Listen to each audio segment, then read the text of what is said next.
సామెతలు 15వ అధ్యాయము 1-33 వచనములు. మృదువైన మాట క్రోధమును చల్లార్చును, నొప్పించు మాట కోపమును రేపును.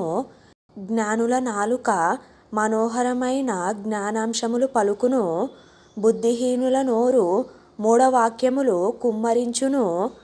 యెహోవా కన్నులు ప్రతి స్థలము మీద నుండును, చెడ్డవారిని మంచివారిని అవి చూచుచుండును.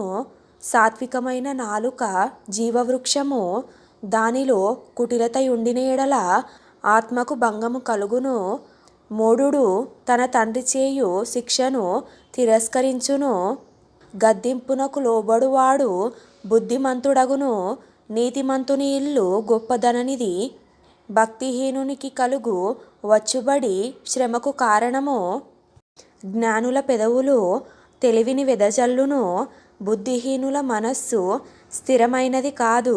భక్తిహీనులు అర్పించు బలులు యెహోవాకు హేయములు, యథార్థవంతుల ప్రార్థన ఆయనకు ఆనందకరము. భక్తిహీనుల మార్గము యెహోవాకు హేయము, నీతిననుసరించు వానిని ఆయన ప్రేమించును. మార్గము విడిచిన వానికి కఠిన శిక్ష కలుగును, గద్దింపును ద్వేషించువారు మరణము నొందుదురు. పాతాళమును అగాధ కూపమును యెహోవాకు కనబడుచున్నవి, నరుల హృదయములు మరి తేటగా ఆయనకు కనబడును గదా. అపహాసకుడు తన్ను గద్దించు వారిని ప్రేమించడు, వాడు జ్ఞానము యొద్దకు వెళ్ళడు. సంతోష హృదయము ముఖమునకు తేటనిచ్చును, మనోదుఃఖము వలన ఆత్మ నలిగిపోవును.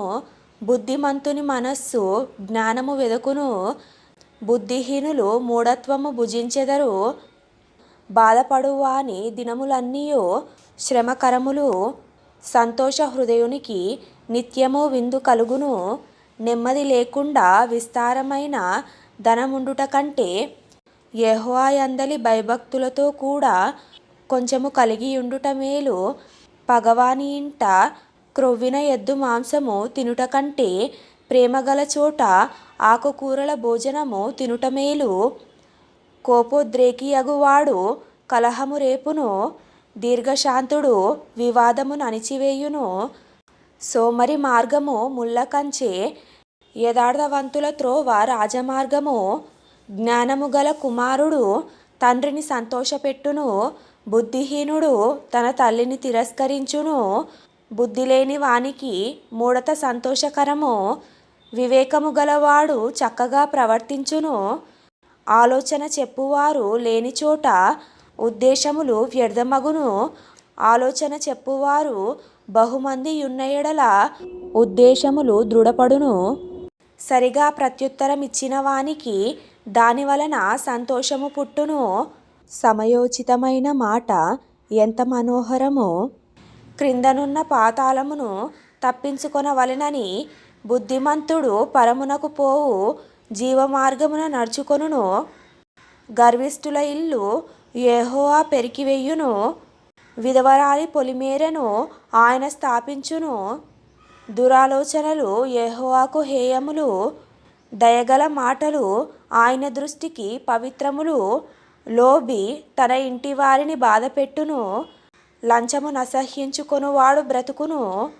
నీతిమంతుని మనస్సు యుక్తమైన ప్రత్యుత్తరమిచ్చుటకు ప్రయత్నించును, భక్తిహీనుల నోరు చెడ్డ మాటలు కుమ్మరించును.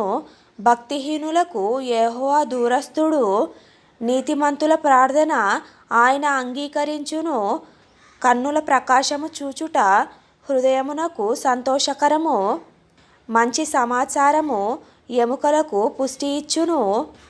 జీవార్థమైన ఉపదేశమును అంగీకరించు వానికి జ్ఞానుల సహవాసము లభించును. శిక్ష నొందనొల్లనివాడు తన ప్రాణమును తృణీకరించును, గద్దింపును వినువాడు వివేకియగును. యెహోవా యందు భయభక్తులు కలిగియుండుట జ్ఞానాభ్యాసమునకు సాధనము, ఘనతకు ముందు వినయముండును.